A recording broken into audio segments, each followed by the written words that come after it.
Со оглед дека на минатото рочиште истата призна вина, пред судот доставивме доволно докази за да стекне впечаток за каков доктор станува збор, за низината досегашна работа и однос кон пациентите. Во завршните зборови јавниот обвинител изврши прецизирање на обвинението и за да биде појасно на јавноста сакам да укажам дека доктор Мери Пешевска обвинета дека сторила кривично дело на совесно лекување на начин што лекомислено од небрежност ги споделила своите лични податоци за логирање во системот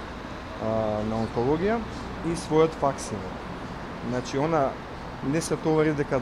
давала и препишувала несоодветна терапија. Тоа е другиот дел од обвинение кој што се однесува за останатите обвинети. Нашиот став е дека оваа минорна грешка, односно немала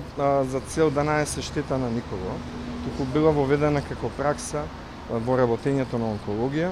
а воедно и на другите клиники, каде што докторите има доверба најнапред меѓу себе и колегите и не може никако да се посомнева